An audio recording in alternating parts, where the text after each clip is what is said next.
Welcome to YSM news channel. Nakkapalli మండలం వెదురుపాలెం గ్రామంలో ఉపాధి హామీ శ్రామికురాలుగా మారిన ఏపీసీసీ చీఫ్ వైఎస్ షర్మిలారెడ్డి తమ గ్రామాలు న్యాయంపూడి ఎదులపాలెం మీదుగా వెళ్లే ఆర్టీసీ బస్సులు ఆగడం లేదని పీసీసీ చీఫ్ దృష్టికి తీసుకొచ్చిన గ్రామస్తులు బస్సులు ఆగకపోవడంతో పిల్లలు బడికి వెళ్లాలంటే ఇబ్బంది పడుతున్నట్లు ఆవేదన వ్యక్తం చేసిన మహిళలు వెంటనే రచ్చబండ వేదికగా ఆర్టీసీ ఉన్నతాధికారులతో ఫోన్లో మాట్లాడి బస్సులు ఆపాలని కోరిన పీసీసీ చీఫ్.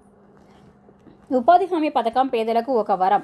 మన్రేగా పథకాన్ని మోదీ భ్రష్టు పట్టించాడని, చేసిన పనికి కూడా డబ్బులు ఇవ్వకుండా శ్రమ దోపిడీ చేశారని, కొత్త నిబంధనలు పెట్టి ఉపాధి పనికి ఇబ్బందులు తెచ్చారని, ఇప్పుడు ఏకంగా మన్రేగా చట్టాన్ని రద్దు చేశారు.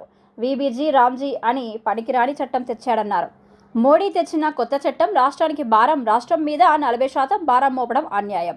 ఇప్పటికే రాష్ట్రం 12 లక్షల కోట్ల అప్పుల్లో ఉందన్నారు. జగన్ చంద్రబాబు పాలనలో రాష్ట్రం అప్పుల పాలవుతుందని, కొత్త చట్టంతో రాష్ట్రం మీద 5,000 కోట్ల భారం, 125 పనులు పని కల్పన అనేది పచ్చి మోసమన్నారు.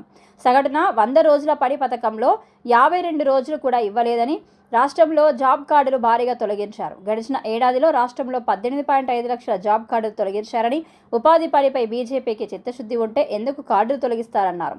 పేదవాడికి పని ఇచ్చే పథకం ఎందుకు రద్దు చేశారని, ఉపాధి పథకానికి పెట్టే 80,000 కోట్లను కాంట్రాక్టర్లకు దోచిపెట్టే ప్రయత్నం చేస్తున్నారన్నారు. కొత్త చట్టం కాంట్రాక్టర్లకు మేలు చేసే చట్టం. ఉపాధి కార్మికులను కాంట్రాక్టర్లకు లేబర్ సప్లై చేసేలా కొత్త పథకం రూపొందించారన్నారు. కొత్త చట్టం పేదల పొట్టగొట్టే చట్టం. మోదీ చట్టం గ్రామ స్వరాజ్యం వినాశనం. గ్రామాలకు హక్కులు తొలగించడం అన్యాయమని, మన గ్రామానికి ఏం పని కావాలో మోదీకి ఎలా తెలుస్తుందన్నారు. మన్రేగా చట్టాన్ని పునరుద్ధరించాలని, మన్రేగా చట్టంతోనే ఉపాధికి ఊపిరి అని, కాంగ్రెస్ చేస్తున్న పోరాటానికి సంపూర్ణ మద్దతు ఇవ్వాలి అన్నారు.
Stand up, stand up.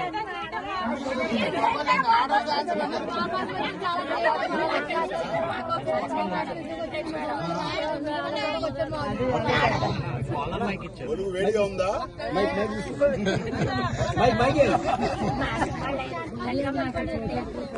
Okay అమ్మా, లేమ్మా అందరు లేమ్మా.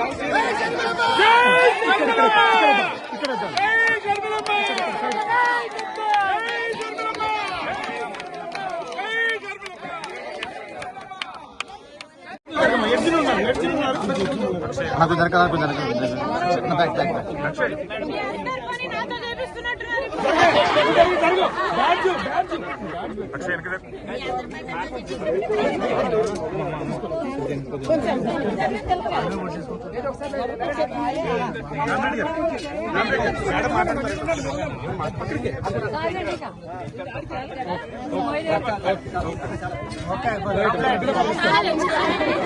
అమ్మ అందరు రండి, కాక కింద మాట్లాడదాం.